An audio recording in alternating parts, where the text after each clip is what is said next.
مجموعة من المشاهير راحوا ميدان التحرير بالأمس واتجمعوا. تفاصيل أكثر في التقرير. مشاهد تتشابه بين اليوم والأمس، ووجوه عادت لتشارك وتتصدر المشهد السياسي من جديد. فهذه ليست مشاهد أرشيفية لثورة 25 من يناير، ولكنها مسيرات وتظاهرات الغضب والإنذار انطلقت نحو ميدان التحرير بالأمس، ليشارك فيها عدد من الشخصيات العامة والفنانين والسياسيين ليعلنوا رفضهم للإعلان الدستوري الصادر عن رئيس الجمهورية في 22 من الشهر الحالي. فعلى الصعيد السياسي أعلن عدد من مرشحي الرئاسة السابقين عن استيائهم ورفضهم للإعلان الدستوري، حيث قال الدكتور عبد المنعم أبو الفتوح المرشح الرئاسي السابق: الثورة التي أطاحت بمبارك قامت ضد حكم الفرد المطلق وتمرير مطلب ثوري وسط حزمة من القرارات الاستبدادية انتكاسة للثورة. كما أعلن حمدين صباحي المرشح الرئاسي السابق ومؤسس التيار الشعبي عن رفضه للإعلان الدستوري، قائلا: قرارات مرسي انقلاب كامل على الديمقراطية واحتكار كامل للسلطة. كما علق الدكتور محمد البرادعي رئيس حزب الدستور المصري قائلا: الدكتور مرسي نسف مفهوم الدولة والشرعية ونصب نفسه حاكما بأمر الله، والثورة أجهضت لحين إشعار آخر. عبر عمرو موسى رئيس حزب المؤتمر المصري بأن مصر تدخل مرحلة مختلفة ليست هي مرحلة الديمقراطية التي كنا نأملها أو سيادة القانون التي طالما ما طالبنا به. كما أعلن الفريق أحمد شفيق المرشح الرئاسي السابق ومؤسس الحركة الوطنية المصرية بأن رئيس الجمهورية الدكتور محمد مرسي بهذا الإعلان الدستوري قد تحول إلى الانفراد المطلق.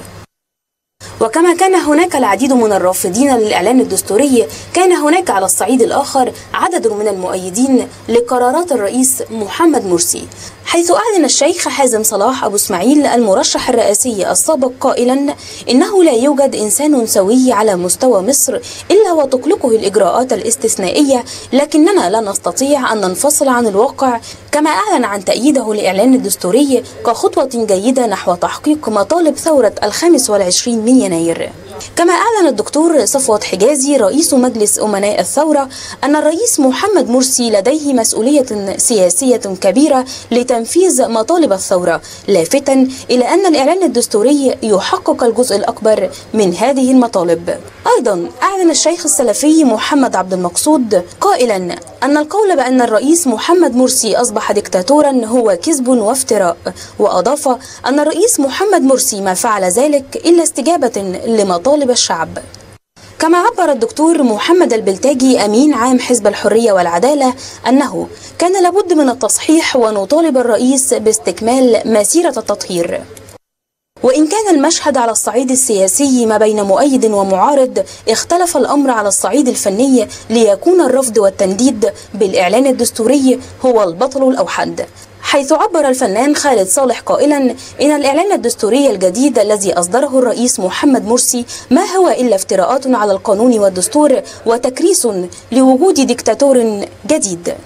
وشارك المطرب محمود العسيلي في مظاهرات الأمس بالتحرير معلقا على الإعلان الدستوري قائلا: لو قعدنا في بيوتنا نتفرج على اللي بيحصل مفيش حاجة هتحصل، لازم نصنع تاريخ بلدنا بإيدينا مش بالريموت كنترول.